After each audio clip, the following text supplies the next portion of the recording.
പഠനത്തിൽ ശ്രദ്ധിക്കാത്തതിന് നിരന്തരം ശകാരിച്ചതിന്റെ പേരിൽ കോളേജ് വിദ്യാർത്ഥി അമ്മയെയും ഇളയ സഹോദരനെയും കൊലപ്പെടുത്തി. ചെന്നൈ തിരുവട്ടിയൂരിൽ 3ാം വർഷ BSc വിദ്യാർത്ഥിയായ 20 വയസ്സുള്ള നിതേഷാണ് 45 വയസ്സുള്ള അമ്മ പത്മ, 10ാം ക്ലാസ് വിദ്യാർത്ഥിയായിരുന്ന സഹോദരൻ 15 വയസ്സുള്ള സഞ്ജയ് എന്നിവരെ രാത്രിയിൽ ഉറങ്ങിക്കിടക്കവേ കഴുത്തറുത്തു കൊന്നത്.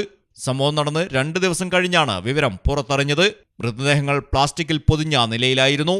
അമ്മയോടായിരുന്നു പകയെങ്കിലും അമ്മ മരിക്കുന്നതോടെ അനുജൻ ഒറ്റപ്പെട്ടു പോകുമെന്ന ആശങ്ക ഉള്ളതിനാലാണ് സഹോദരനെയും കൊലപ്പെടുത്തിയതെന്നാണ് നിതേഷ് പോലീസിന് മൊഴി നൽകിയത്. പിതാവ് മുരുകൻ വിദേശത്താണ്. വ്യാഴാഴ്ചയാണ് കൊലപാതകം നടത്തിയത്. അതിനുശേഷം വീട് വിട്ടുപോയ നിതേഷ് അടുത്ത ദിവസം ബന്ധുവായ മഹാലക്ഷ്മിയുടെ മൊബൈലിലേക്ക് സംഭവത്തെക്കുറിച്ച് സന്ദേശം അയക്കുകയായിരുന്നു.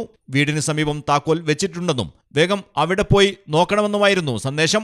എന്നാൽ സന്ദേശം ഒരു ദിവസം വൈകിയാണ് മഹാലക്ഷ്മി കണ്ടത്. തുടർന്ന് ശനിയാഴ്ച വീട്ടിൽ പോയി നോക്കിയപ്പോഴാണ് ദുർഗന്ധം വമിക്കുന്ന നിലയിൽ മൃതദേഹങ്ങൾ കാണപ്പെട്ടത്.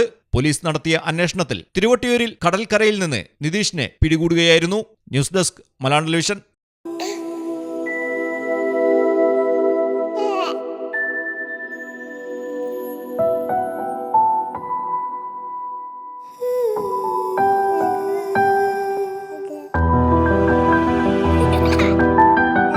The first touch of love. Thembattil jewellery, Tirur, Kottakkal, Puthanathani.